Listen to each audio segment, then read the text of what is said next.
Hey everyone, welcome back to Whatever, where we literally talk about whatever. I have an update, but it's not for space. I know I told you I like astronomy, but we're gonna dial it back a little bit. We're gonna look at our own Earth because there's so many places are just have not been explored.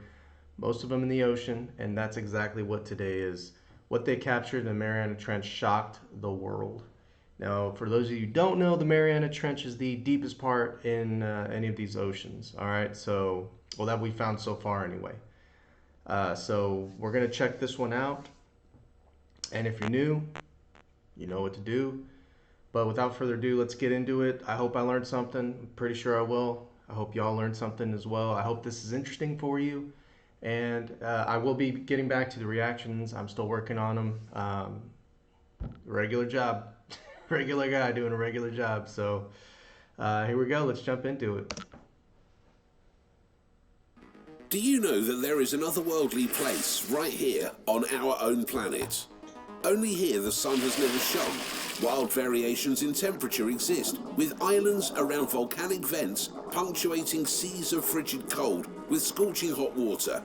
That is hot springs at one step and water below the freezing point at another. Additionally, the pressure would be sufficient to crush you like a soda can beneath a bus. We're not referring to some terrifying planet hurtling across the cosmos. This place is right here on Earth. This is an underwater realm full of mystery and vast study opportunities below about 11,000 meters of sea level. Recently, scientists have made a startling discovery that alters everything at this location. Where is this terrifying place, and what have scientists found there? Let's find out. This is the story of the Mariana Trench. Between Japan and the island of New Guinea is the Mariana Trench, an oceanic trench. It is both the lowest location on the planet and the deepest such trench in the world. It is so deep that even if Mount Everest were to be located at its lowest known location, its peak would still be covered by 2 kilometers of water. The pressure is so tremendous here because of how deeply this area is submerged. Only 2 of the 13 persons who have made the trip to the Challenger Deep, the trench's deepest known point, have done so more than once. Only submersibles with hardened steel or titanium hulls of 64 millimeters, that's 2.5 inches in thickness, may make the approximate 4-hour descent. I can get claustrophobic as it is. So getting down in a pressurized tube, and if something goes wrong, there's nothing that you can do. There's nothing. So props to these people that go down to those depths.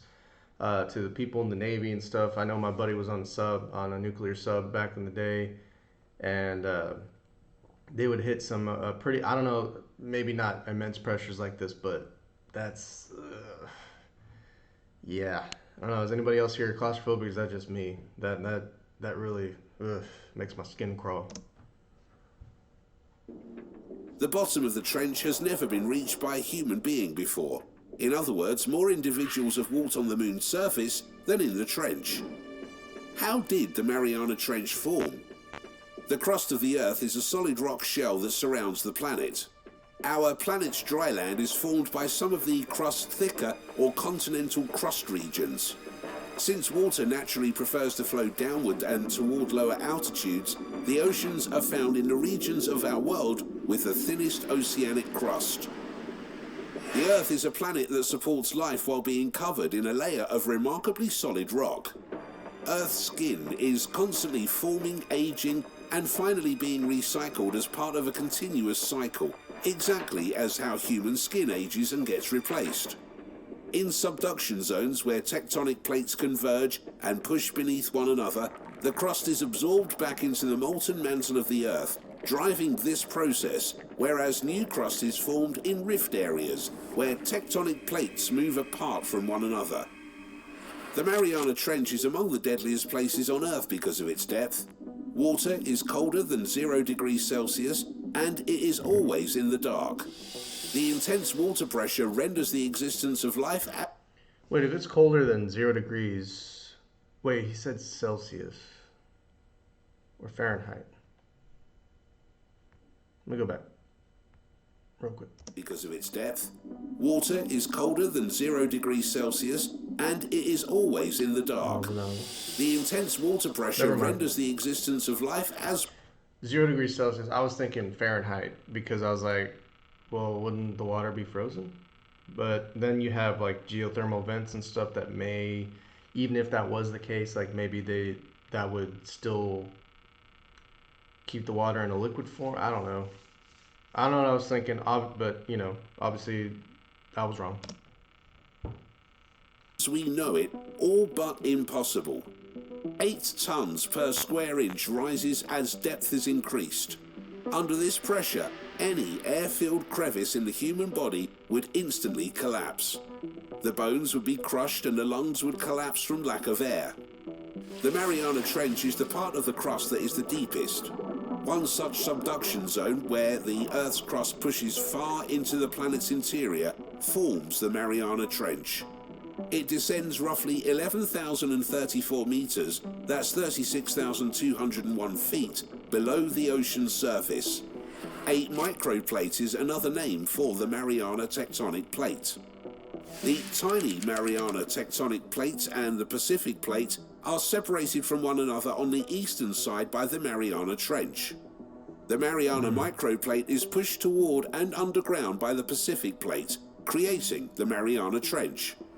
The Mariana Islands, which gave the region its name, were formed on the surface by volcanic activity brought on by the melting of material from the Pacific plate. The exact age of this subduction process is unknown. What is known is that the region has had volcanic activity for at least 50 million years, which indicates that the trench is at least as old, if not older, given the subduction had to begin before any volcanic activity that it caused on the surface. On January 23, 1960, a manned mission was launched to the unexplored world at the bottom of the trench for the first time. The underwater environment was agitated by the Trieste submersible, which was operated by Lieutenant John Walsh of the US Navy and oceanographer Jacques Piccard. Both of them saw a way of living that was then unknown to humanity. Is there any life in such extreme conditions as those? That was the biggest question they had to address. When the submersible finally reached the bottom, 4 hours and 47 minutes later, Piccard noticed something outside. Declaring that he had seen a fish, he cried out to Walsh. After Walsh confirmed that it was a flatfish, the silt below quickly obstructed their vision, preventing them from recording what they had just seen with a camera. Marine biologists disputed the assertion for many years, arguing that a fish cannot survive under such intense pressure. However, the two remained steadfast in their story. In missions that followed, the question of whether life existed in the darkness beneath 11,000 meters was resolved. The Mariana Trench's bottom is extremely hostile to life due to the complete lack of sunshine, but the extreme pressure there makes it deadly. Any object or creature on the bottom of this trench will be flattened by a column of water due to the extreme depth it reaches, which results in constant pressure of up to 8 tons per square inch. That's 1.24 tons per square centimetre. Any empty area within your body would almost immediately collapse inward under this pressure. If subjected to such forces, our bones wouldn't stand a chance and would break apart immediately. Life nevertheless finds a way. There are over 200 species known to exist in the waters of the Mariana Trench as of today, despite the fact that we have very little information on life there. The majority of them are microscopic organisms like bacteria or teeny tiny creatures like crabs and amphipods. Larger occupants include fish, octopi and sea cucumbers. More than 200 known microorganisms and small species, including crabs and amphipods, have been reported to live there despite the trench's lack of light, acidic environment, and cold temperatures. So I wonder what allows them to survive down there. So I mean that's a lot of pressure. I'm sure their bodies were evolved to adapt, but I don't know how they adapted. So that may be something I look up, like Google or something like that, or unless one of y'all knows the answer, just let me know down in the comment section. Yeah, I'm not really sure because I know what is it, Humboldt squid and sperm whales fight at pretty extreme depths because the squid come up to feed at night, I think, but the sperm whales dive down to eat. So I don't know how that works, how they can go down to some crazy pressure. Maybe it has something to do with their lung capacity or something. I have no idea, but it's pretty interesting. There have been discoveries of bacteria, crustaceans, sea cucumbers, octopi and fish in the Mariana Trench. The Mariana Snailfish, which is the deepest living fish, was found in 2014, not far from Guam, at a depth of 8,000 meters. Dr. Ram, a former employee of the US space agency NASA, is currently an enzymologist at the King Abdullah University of Science and Technology in Saudi Arabia. He has conducted extensive research on extremophile microorganisms similar to those that have been discovered in the Mariana Trench. Back at the Picard-Welsh meeting, marine biologists posed the same question. How is it possible for fish to survive in such a high-pressure environment and at sub-freezing temperatures without sunlight? The pressure is assumed to be too great for calcium to exist. That would cause vertebrate bones to disintegrate, but the Mariana fish have evolved in an amazing way.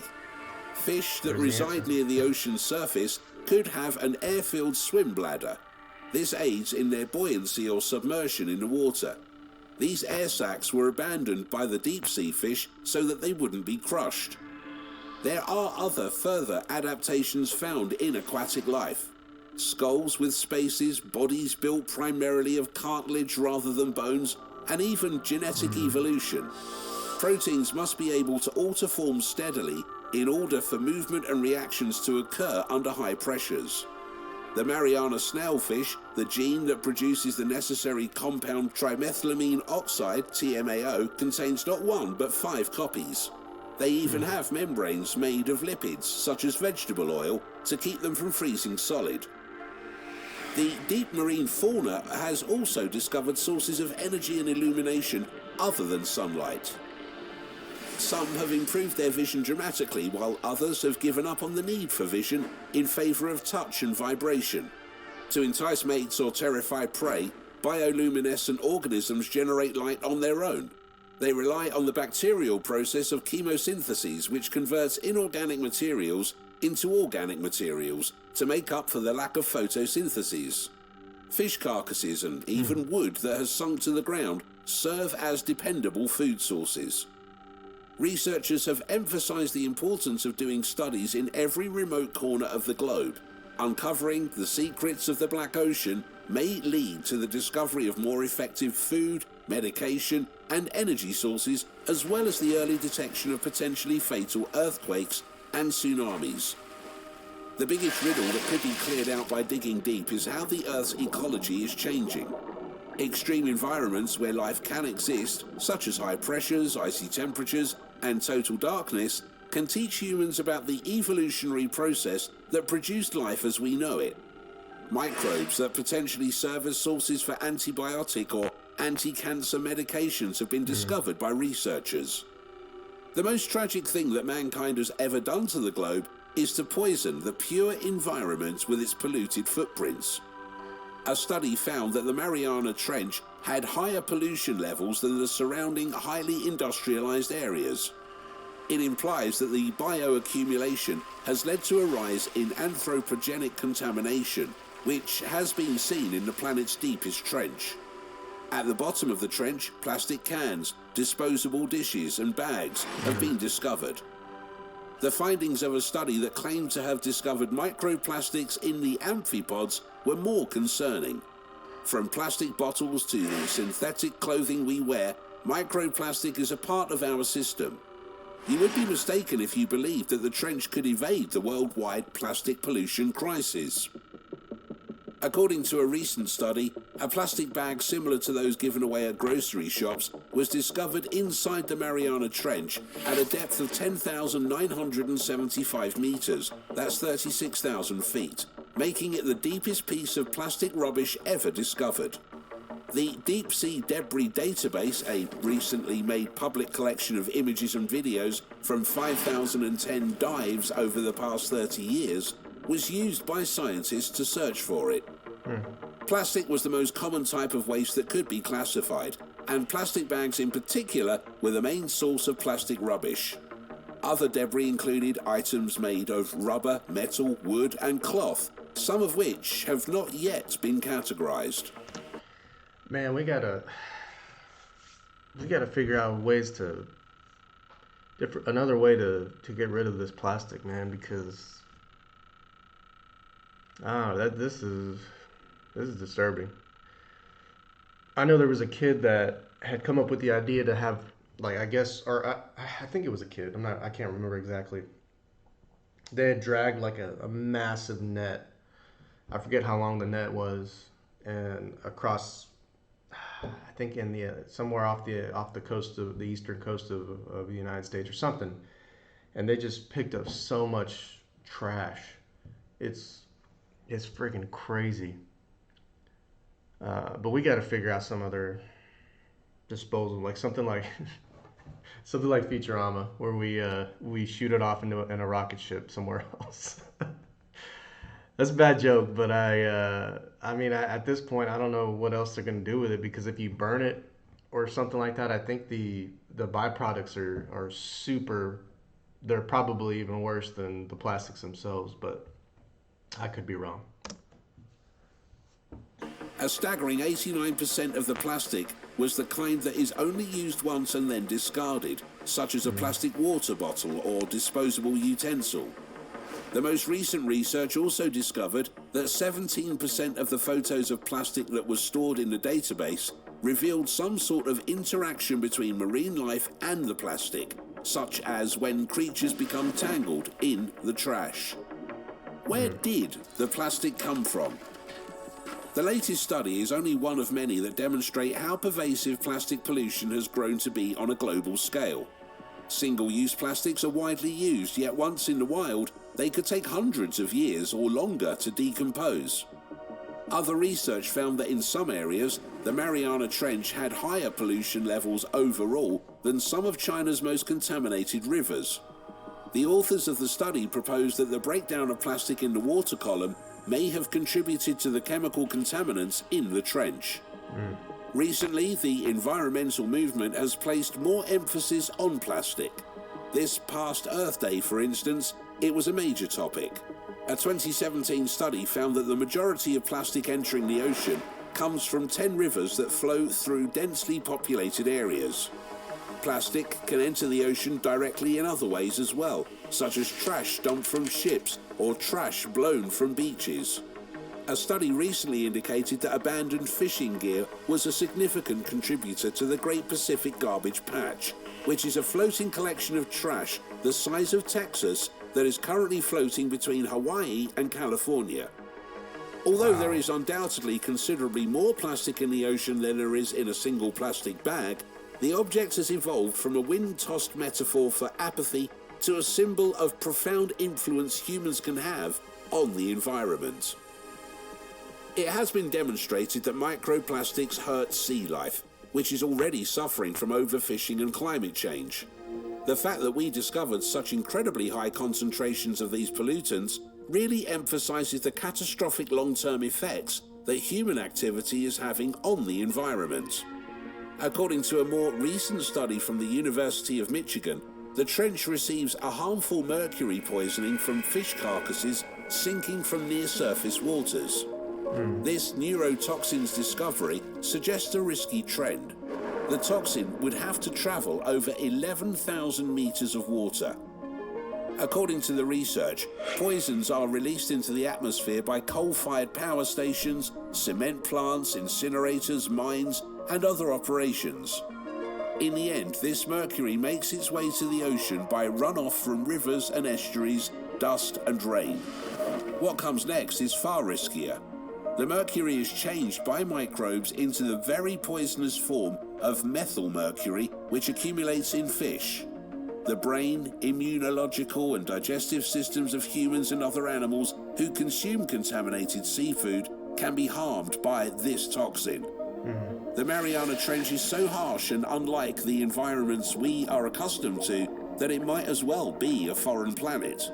Its existence proves that life persists despite the fact that the Earth can be a very difficult environment in which to live.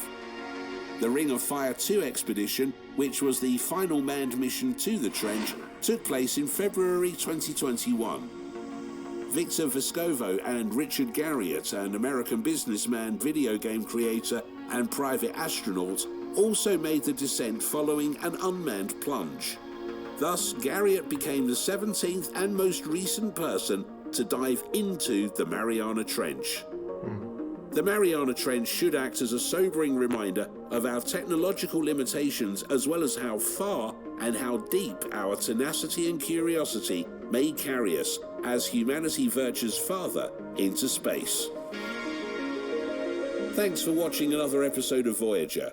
While you're still here, make sure to click the video on your screen for more mind-blowing videos about space. Do you know? Man, that's tough. That last 5 minutes really, we're polluting, man. We're polluting. We got to do better. I mean, I can't do anything by myself, and you can't do anything by yourself. But maybe maybe we'll figure something out in the future because everybody's got to work as a collective to clean that up. And it's not gonna be easy. I can tell you that right now. But it the interesting stuff was, finding out how that life was living down there, how these creatures came to be, how they evolved and stuff. So that's pretty cool. I hope y'all learned something aside from humans suck sometimes, especially with these plastics.